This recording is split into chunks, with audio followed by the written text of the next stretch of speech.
I got the cash in the bags. 일본 고토구 카메이도. 일본 도쿄도에 속하는 23개의 특별구 중 하나인 고토구에 속해 있는 동네로 우리에게는 카메이도10 신사가 있는 곳으로 잘 알려진 곳입니다. 오늘 사건의 주인공 요시다 요코. 1972년 생으로 일본에서 만화가로 활동하고 있는 여성입니다. 요시다는 어릴 때부터 상상력이 풍부하고 그림 그리는 것을 좋아했습니다. 그녀는 중학교에 들어가면서 만화에 관심을 가지기 시작해 고등학교 때부터는 자기 작품을 그리거나 만화가들의 꿈의 무대인 코믹 마켓의 동인지를 발행하는 등 본격적으로 만화가의 꿈을 키워갑니다. 고등학교를 졸업한 요시다는 대학 진학을 포기하고 만화가가 되기로 결심합니다. 요시다는 스기자키 쿠루라는 필명으로 활동했는데 주로 개그 장르를 그렸습니다. 그녀의 만화는 점점 사람들의 인정을 받고 더 많은 인기를 끌면서 팬클럽이 생기기도 합니다. 요시다는 만화가로 활동하는 것만으로도 생활이 가능할 정도로 또래에 비해 꽤 큰 돈을 법니다. 요시다는 아무에게도 방해받지 않고 작업할 수 있는 자기만의 공간이 필요했습니다. 그녀는 가족을 떠나 독립하기로 합니다. 요시다의 부모는 처음에는 요시다가 집을 나가는 것을 반대했지만 딸의 미래를 위해 지금 집에서 가까운 곳에 집을 얻는 것을 조건으로 허락합니다. 요시다는 도쿄에 있는 아파트를 얻어 독립합니다. 몇 년이 지나고 요시다는 다시 고토구 카메이도에 있는 11층짜리 아파트 604호로 이사갑니다. 큰 길에 있어 650m 정도만 걸어가면 카메이도역이 있어 교통도 매우 편리했습니다. 프리랜서인 요시다는 회사에 얽매여 있는 일반 직장인들과 달리 자유롭게 일할 수 있었지만 늘 마감 시간에 쫓기며 행여 일이 끊기지는 않을까 노심초사했습니다. 어느덧 정식 만화가로 활동한 지 5년이라는 시간이 흘렀습니다. 요시다의 만화는 이전보다 더 많은 사람들의 사랑을 받았습니다. 요시다는 부모님과 떨어져 살았지만 한 달에 한 번은 꼭 부모님을 만나러 갔는데 요시다의 부모는 요시다가 다른 또래 아이들처럼 대학을 다니거나 안정된 직장을 가지고 있었던 것은 아니었지만 자기 영역을 훌륭히 잘 개척해 나가고 있는 딸이 무척 자랑스러웠습니다. 이렇게 모든 것이 순조로울 것만 같았지만 불행은 예상치 못한 곳에서 찾아왔습니다. 2000년 9월 29일 금요일, 일본 도쿄. 오후 1시 요시다가 살고 있는 아파트에 인구조사원이 방문합니다. 그는 집집마다 찾아다니며 조사하고 있었습니다. 잠시 후 요시다가 살고 있는 6층에 도착한 조사원은 요시다의 집 604호 초인종을 누릅니다. 집에는 아무도 없는 듯 조용했습니다. 그는 다시 한번 초인종을 눌러보지만 역시 안에서는 아무 반응이 없습니다. 그런데 어디선가 썩은 냄새가 났습니다. 냄새의 근원지를 찾아 두리번거리던 인구조사원은 그 냄새가 604호에서 나는 것을 깨닫습니다. 혹시나 하는 마음에 현관문 고리를 돌려보니 문은 잠겨있지 않았습니다. 집 안으로 들어가 볼까 했지만 왠지 불길한 느낌에 아파트 경비원을 찾아가 이 사실을 말하고 두 사람은 함께 604호 안으로 들어갑니다. 현관문을 열고 집 안으로 들어가니 숨을 쉴 수 없을 정도로 고약한 냄새가 코를 찔렀습니다. 두 사람은 천천히 침실로 향합니다. 침실에는 형체를 알아볼 수 없을 정도로 심하게 부패된 여성이 침대에 누워 있었습니다. 아파트 경비원과 인구조사원은 너무 놀라 도망치듯 밖으로 나와 바로 경찰에 신고합니다. 신고를 받고 출동한 경찰은 현장을 봉쇄하고 현장을 수색합니다. 경찰은 우선 피해자의 신원을 파악하기 위해 노력하지만 그 부패 정도가 심해 얼굴을 알아보기 힘들었고 지문 등도 채취할 수가 없어 정확한 신원을 파악하는 데 애를 먹습니다. 결국 경찰은 법치의학 감정을 통해 피해자의 신원을 파악합니다. 피해자는 604호에 살고 있는 28살 여성, 바로 요시다 요코였습니다. 부검 결과 그녀의 목에는 졸린 흔적이, 몸에는 약간의 찰과상이 발견되지만 그 외에 별다른 상처는 발견되지 않았습니다. 또한 남성에게 몹쓸 짓을 당한 흔적도 없었습니다.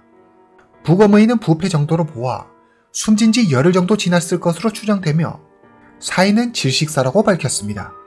경찰은 범인이 피해자 요시다를 침대에 눕힌 채 목을 졸랐을 것으로 추정합니다. 경찰은 탁자 위에서 편의점 영수증 한 장을 발견합니다. 영수증에 적힌 날짜는 요시다가 발견되기 11일 전인 9월 18일이었습니다. 경찰은 요시다가 마지막으로 외출한 날짜가 9월 18일일 것으로 추정합니다. 경찰은 아파트 복도에서 떨어진 열쇠를 하나 발견하는데 확인해 보니 604호 요시다의 집 열쇠를 복사한 것이었습니다. 여분으로 준비한 열쇠처럼 보였습니다. 집안은 잘 정돈되어 있었습니다. 다투거나 누군가 침입한 흔적 등은 찾을 수 없었습니다. 신용카드, 현금 등이 들어있는 요시다의 지갑이 집에 그대로 있고 따로 현금 300만엔, 우리 돈 2,800만원이 집에서 발견된 것으로 보아 경찰은 도난 사건과 관계없는 원한에 의한 면식범의 소행일 것으로 추정합니다. 경찰은 CCTV 영상을 확보하려 했지만 불행히도 해당 아파트에는 CCTV가 설치되어 있지 않았습니다. 요시다는 604호에서 5년 동안 살았습니다. 이곳은 그녀의 집이자 작업실이죠. 요시다는 자신이 낸 만화책의 집 주소를 공개했기 때문에 그녀의 집 주소를 찾는 것은 그리 어려운 일이 아니었습니다. 그러니 누구라도 마음만 먹으면 쉽게 그녀의 집을 찾아올 수 있었죠. 게다가 사건이 일어난 아파트는 큰 길에 위치해 있었고 주변에 카메라도 여기 가까이 있어 범행을 저지르고 난 뒤 재빨리 현장을 벗어날 수 있었습니다. 이런 이유로 경찰은 용의자를 특정하는 데 애를 먹습니다. 이웃들에 따르면 요시다는 평소 인사성 밝고 예의가 바른 성실한 여성이라고 했습니다. 이사와서 지금까지 특별히 문제를 일으킨 적이 없었다고 했죠. 경찰은 요시다가 알고 있는 사람들을 모두 조사하지만 딱히 수상한 점을 발견하지 못합니다. 요시다의 친구들은 말합니다. 요시다가 부모님과 한 10년 정도 떨어져 살았거든요. 올해 다시 부모님 집으로 들어가서 같이 살 거라고 했는데 너무 안타까워요. 이어서 경찰은 중요한 사실을 하나 알게 됩니다. 만화 작가로 왕성하게 활동하던 요시다에게는 사실 누구도 모르는 비밀이 하나 있었습니다. 그녀는 낮에는 만화 원고 작업을 하고 밤에는 시부야에 있는 한 고급 유흥업소에서 일했습니다. 28살의 요시다는 만화가로 연간 1,000만엔, 우리 돈으로 약 1억 원이 넘는 큰 돈을 벌었습니다. 그런데도 돈이 부족했던 걸까요? 그녀는 왜 유흥업소에서 일했던 걸까요? 안타깝게도 그 이유는 요시다만이 알기에 요시다가 없는 지금 그 이유를 알 수 없었습니다. 경찰은 요시다가 일한 유흥업소를 드나들었던 사람 중에 범인이 있을 것이라고 생각해 그곳에 출입한 사람들에 대해 조사합니다. 요시다의 집에는 명품백, 옷, 보석 등 값비싼 물건들이 꽤 많았습니다. 하지만 요시다를 알고 있는 사람들은 말합니다. 요시다가 명품 옷을 입거나 값비싼 장신구를 하고 다니는 걸 본 적이 없어요. 요시다는 사치와는 거리가 먼 검소한 사람이었거든요. 경찰은 요시다의 집에서 발견한 사치품들과 현금은 요시다가 손님들로부터 받은 대가성 선물이라고 추정하며 한 가지 가설을 세웁니다. 요시다와 알고 지내던 고객 중 한 명이 요시다와 관계가 틀어지며 원한을 가지고 그녀를 살해했다.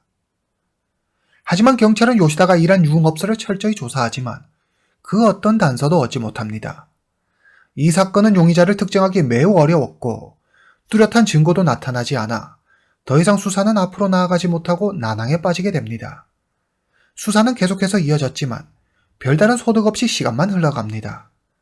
사건이 일어나고 4년 후 2004년 경찰은 아직도 요시다 사건의 용의자조차 특정하지 못하고 있었습니다.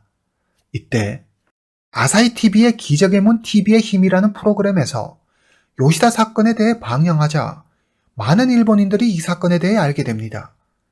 사람들은 특히 요시다의 친구 A의 말에 주목했습니다. A는 말합니다. 요시다가 죽기 전 동인지 판매장에서 그녀를 만났어요.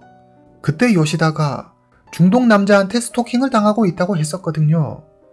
요시다가 그 일로 굉장히 괴로워했어요.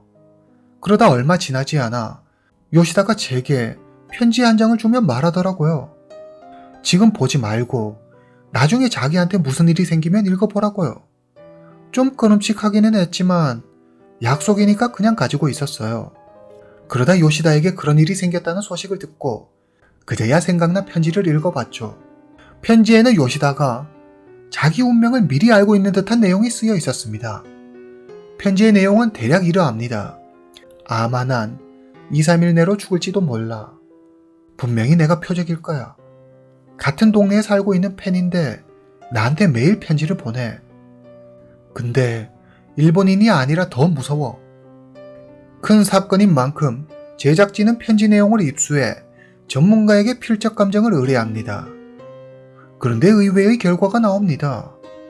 감정 결과 해당 편지는 요시다가 쓴 것이 아니라 친구 A가 쓴 것으로 드러납니다.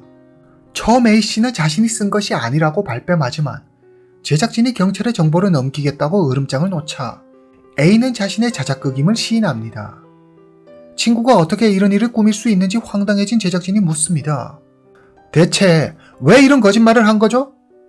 그러자 A는 말합니다. 나도 요시다와 같은 만화가예요. 그런데 사람들은 내 작품에는 아무 관심도 없고 요시다만 좋아했어요. 너무 질투가 나서. 기적의 TV의 힘 제작진들은 여기서 포기하지 않고 영국의 유명한 초능력자에게 자문을 구합니다. 그의 이름은 크리스 로빈슨. 영국 대내 정보국에서 주요 임무를 맡고 있는 크리스는 일명 꿈을 투시하는 초능력자로 유명했습니다. 크리스는 꿈속에서 사건 용의자로 보이는 남성을 봤다고 말합니다. 그 남성은 요시다를 해치고 카메이도 역으로 도망쳤어요. 그는 파란색 전철을 타고 종착역에서 내렸어요. 종착역은 요시다가 살고 있는 집에서 매우 가까워요. 그런데 그 남자 범행 후 왼쪽 발을 다쳐서 병원에서 치료받았어요. 남자는 요시다의 집에서 약 4km 떨어진 곳에 살고 있네요. 그러면서 크리스는 범인의 몽타주를 작성합니다. 남아시아계의 그늘진 얼굴, 나이 25세에서 35세 사이, 키 165cm, 근육질의 안경 미착용. 해당 방송이 나가자 B라는 사람이 제작진에게 연락합니다. B는 한 남성의 사진과 운전면허증 사본을 보내며 몽타주 정보와 일치하는 사람을 알고 있다고 했습니다. 나이 25세 정도, 키 165cm, 몸에 호랑이 문신이 있고 히키후네역 근처에 살았습니다. 히키후네역은 요시다 집에서 차로 약 10분 정도밖에 걸리지 않는 가까운 거리에 있습니다. B의 말에 따르면 그 사람은 얼마 전 발을 다쳐 병원에 입원한 적이 있으며 시부야에 있는 한 유흥업소에서 일하는 여성과 사귀었다고 했습니다. B는 그 여성이 바로 요시다 같다고 했습니다. B는 말합니다. 이 사람이 사실 돈이 많은 사람이 아니에요. 하지만 요시다에게 엄청 고가의 물건들을 많이 사줬죠. 내 생각에는 말이죠. 요시다에게 준 선물들은 분명 은행에서 대출받아서 사줬을 거예요. 근데 요시다가 갑자기 헤어지자고 하니 순간 이성을 잃고 범행을 저지른 거죠. B는 그 남성이 전화로 없애버리겠다면서 욕설을 내뱉는 모습을 봤다고 했습니다. 경찰이 파악한 바에 따르면 B가 말한 남성과 초능력자 크리스가 말한 사람이 거의 일치했습니다. 경찰은 그를 찾기 위해 노력합니다. 그러나 안타깝게도 그는 사건 발생 4개월 후 일본에서 완전히 사라져버립니다. 그가 어디로 갔는지 그의 행방에 대해 아는 사람조차 찾을 수 없었습니다. 사실 B의 말이 사실인지 100% 확신할 수 없었고 초능력자 크리스의 말 또한 어떤 증거나 실마리가 있었던 것은 아니었기에 이러한 증언들은 사건 해결에 딱히 도움이 되지 않았습니다. 경찰은 포기하지 않고 계속 수사하지만 사건을 해결할 실마리를 찾지 못합니다. 이 사건을 여전히 많은 사람들이 기억합니다. 일부 사람들은 아파트 복도에 떨어져 있던 복사된 열쇠가 이 사건을 해결하는 중요 포인트라고 말합니다. 그들은 요시다의 연인이 범행을 저지른 뒤 황급히 현장을 빠져나가다 실수로 열쇠를 떨어뜨렸을 것이라며 열쇠 주인을 찾으면 자연히 사건이 해결될 거라고 말합니다. 또 일부 사람들은 B의 말을 사실이라고 생각하며 그 남자를 찾을 수 없는 건 요시다를 살해하고 죄책감을 이기지 못해 스스로 목숨을 끊었기 때문이라고 말합니다.